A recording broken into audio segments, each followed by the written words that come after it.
Assalamualaikum warahmatullahi wabarakatuh. Perkenalkan, di sini kami dari kelompok 7 yang akan membahas tentang ASKEP atau asuhan keperawatan persalinan normal. Jadi yang pertama-tama kita akan memperkenalkan dulu anggota dari kelompok 7, yaitu yang pertama dari saya sendiri.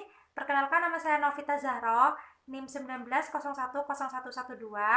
Yaitu selanjutnya, Perkenalkan, nama saya Nindi Anita Fian Putri, NIM 19010108. Nama saya Nindi Nurholifah dengan NIM 19010109. Perkenalkan, nama saya Reza Zarkasi Rizia, NIM 19010126. Nama saya Rahmatul Sifah dan NIM 19010137. yang pertama di sini saya akan menjelaskan tentang pengertian dari persalinan normal. Jadi, persalinan normal adalah persalinan yang dimulai secara spontan, beresiko rendah pada awal persalinan, dan tetap demikian. Selama proses persalinan, bayi lahir secara spontan dalam presentasi belakang kepala pada usia kehamilan 37-42 minggu. Dan setelah persalinan, ibu dan bayi berada dalam kondisi yang sehat. Yang kedua adalah tujuan. Tujuannya yaitu mampu melaksanakan asuhan persalinan normal, yaitu persalinan yang sesuai dengan pillars of motherhood, yaitu persalinan bersih, aman, sayang ibu, dan berorientasi keselamatan. Dengan APN ini, kita dapat mencegah kematian yang disebabkan oleh pendarahan, ekselamisa, dan sepsis. Dan selanjutnya adalah kebijakan. Seluruh pelayanan keperawatan dan kebidanan di instalasi rawat bersalin berorientasi pada mutu dan keselamatan pasien yang sesuai dengan keputusan Direktur nomor 102 RSUWB Keperawatan DIR 6 tahun 2014 tentang pelayanan instalasi bersalin. Selanjutnya yaitu prosedur persalinan 58 langkah. Yang pertama, mendengar dan melihat adanya tanda persalinan kelas 2 seperti perineum menonjol, vulva membuka, adanya tekanan dari anus, pengeluaran darah yang banyak dan meningkat serta lendir dari vagina, kemudian kepala mulai turun ke dasar panggul. Yang kedua, memastikan kelengkapan alat pertolongan persalinan termasuk menyiapkan oksitosin ke dalam spuit. Ketiga, memakai celemek plastik. Yang keempat, memastikan lengan tidak menggunakan perhiasan, mencuci tangan dengan sabun dan air mengalir. Yang kelima, menggunakan sarung tangan DTT atau disinfeksi tingkat tinggi pada tangan kanan yang akan digunakan melakukan pemeriksaan dalam. Yang keenam, mengambil alat suntik dengan yang bersarung tangan, isi dengan oksitosin, dan letakkan kembali ke dalam partus set. Yang ketujuh, membersihkan vulva dan perineum dengan menggunakan kapas basah yang telah dibasahi oleh air matang dengan pergerakan vulva ke perineum. Yang kedelapan, melakukan pemeriksaan dalam, pastikan pembukaan sudah lengkap dan selaput ketuban sudah pecah. 9. Mencelupkan tangan kanan yang bersarung tangan ke dalam larutan klorin 0,5%, membuka sarung tangan dalam keadaan terbalik dan merendamkannya dalam larutan klorin 0,5%. 10. Memeriksa denyut jantung janin setelah kontraksi uterus selesai. Pastikan denyut jantung janin dalam batas normal, yaitu 120 sampai 160 kali per menit. 11. Memberi tahu ibu pembukaan sudah lengkap dan keadaan janin baik.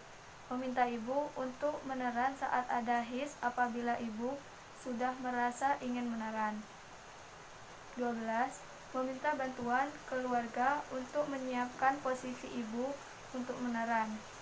Pada saat ada his, bantu ibu dalam posisi setengah duduk dan pastikan ia merasa nyaman.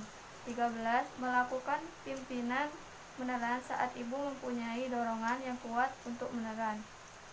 Ke-14, menganjurkan ibu untuk berjalan, berjongkok, atau mengambil posisi nyaman jika ibu belum merasa ada dorongan untuk meneran dalam 60 menit. 15 yaitu meletakkan handuk bersih untuk mengeringkan bayi di perut ibu. Jika kepala bayi telah membuka vulva dengan diameter 5-6 cm. Nomor 16, meletakkan kain bersih yang dilipat sepertiga bagian di bawah bokong ibu.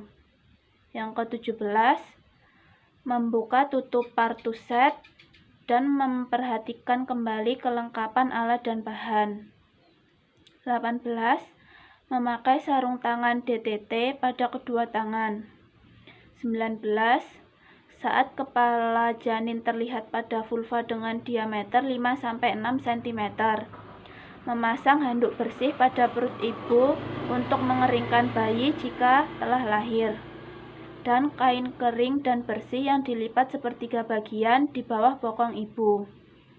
Setelah itu, kita melakukan prasat stanan atau prasat untuk menahan perineum dengan satu tangan.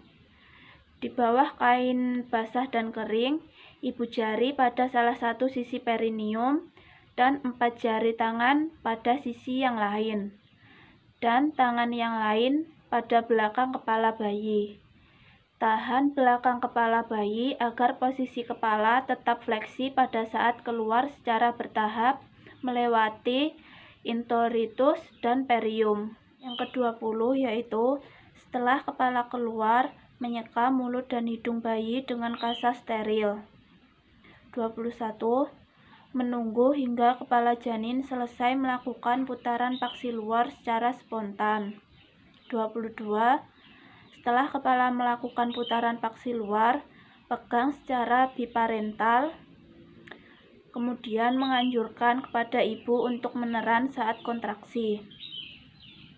Dengan lembut, gerakan kepala ke bawah dan distal hingga bahu depan muncul di bawah arkus pubis, dan kemudian gerakan atas dan distal untuk melahirkan bahu belakang.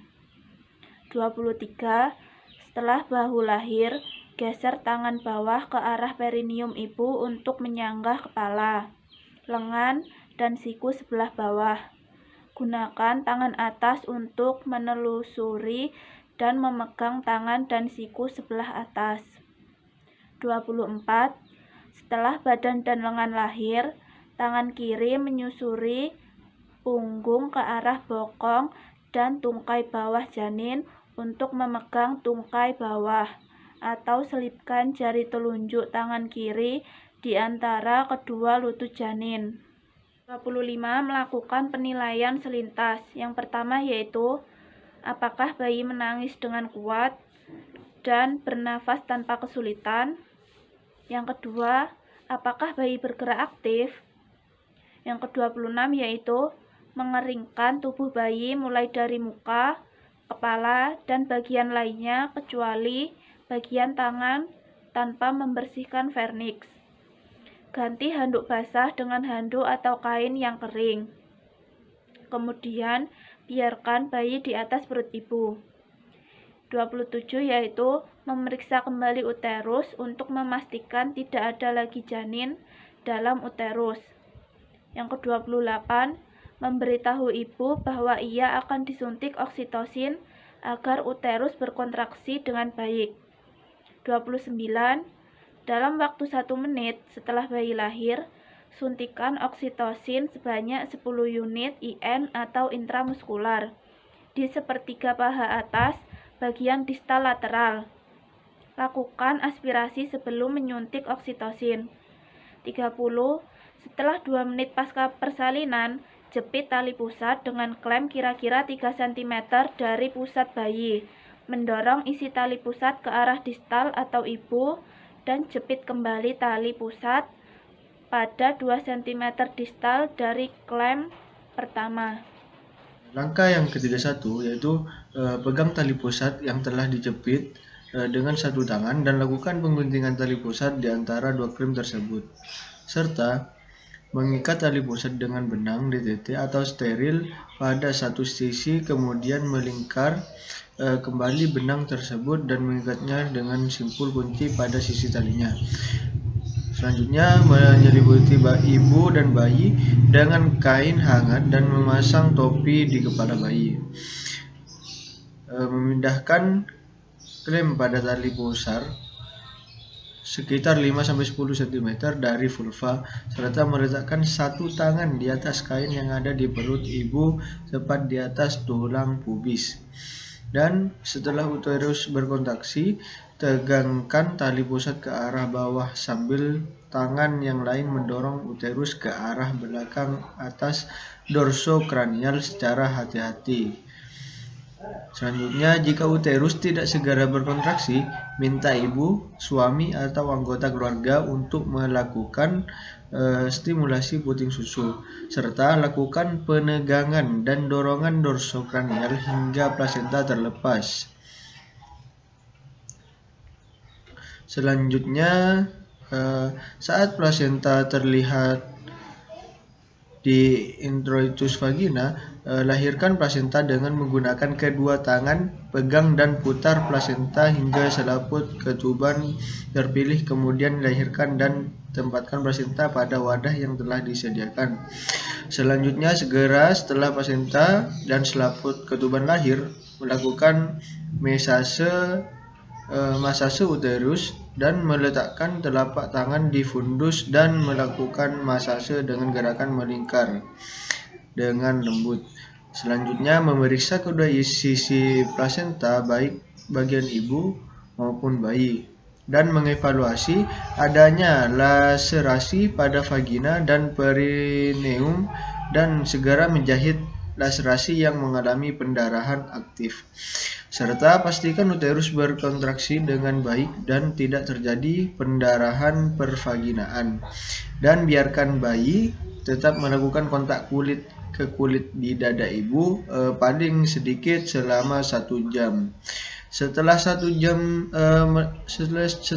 jam, lakukan pemeriksaan fisik bayi yang baru lahir, beri antibiotik, salep mata pencegahan, dan vitamin K1 mg di paha kiri anterolateral. Serta setelah 1 jam pemberian vitamin K, berikan suntikan imunisasi hepatitis B di paha kanan anterolateral. Letakkan bayi di dalam jangkauan ibu agar sewaktu-waktu bisa disusukan. Letakkan kembali bayi pada dada ibu bila bayi belum berhasil menyusu. Lakukan pemantauan kontraksi dan mencegah pendarahan pervaginaan 2-3 kali dalam 15 menit pertama pasca persalinan. Setiap 15 menit pada 1 jam pertama pasca persalinan. Setiap 20-30 menit pada jam kedua pasca persalinan. Jika uterus tidak berkontraksi dengan baik, melakukan asuhan yang sesuai untuk menata laksanaan atonia uteri. Anjurkan ibu dan keluarga cara melakukan masase uterus dan menilai kontraksi, evaluasi dan estimasi jumlah kehilangan darah. Memeriksakan nadi ibu dan keadaan kandung kemih setiap 15 menit selama 1 jam pertama pasca persalinan dan setiap 30 menit selama jam kedua pasca persalinan. Memeriksa temperatur tubuh ibu sekali setiap jam selama 2 jam pertama pasca persalinan. Melakukan tindakan yang sesuai untuk temuan yang tidak normal. Periksa kembali bayi dan pantau setiap 15 menit untuk pastikan bahwa bayi bernafas dengan baik 40-60 kali per menit, serta suhu tubuh normal 36,5 sampai 37,5 derajat Celcius. Jika bayi sulit bernafas, merintih atau retraksi, diresusitasi dan segera merujuk ke rumah sakit. Jika bayi nafas terlalu cepat, segera dirujuk. Jika kaki teraba dingin, pastikan ruangan hangat. Kembalikan bayi kulit ke kulit dengan ibunya, dan selimut ibu dan bayi dengan satu selimut. Tempatkan semua peralatan dalam larutan klorin 0,5% untuk dekontaminasi selama 10 menit untuk mencuci dan membilas peralatan setelah dekontaminasi. Buang bahan-bahan yang terkontaminasi ke dalam tempat sampah yang sesuai. Bersihkan ibu dengan menggunakan air disinfeksi tingkat tinggi. Bersihkan sisa cairan ketuban, lendir, dan darah. Bantu ibu untuk memakai pakaian yang bersih dan kering. Pastikan bahwa ibu nyaman membantu ibu memberikan ASI. Menganjurkan keluarga untuk memberikan ibu minuman dan makanan yang diinginkan. Dekontaminasi tempat bersalin dengan 0,5%. Mencelupkan sarung tangan kotor ke dalam larutan klorin 0,5%. Membalikan bagian sarung tangan dalam keluar dan merendamnya dalam larutan klorin 0,5% selama 10 menit. Mencuci kedua tangan dengan sabun dan air yang mengalir.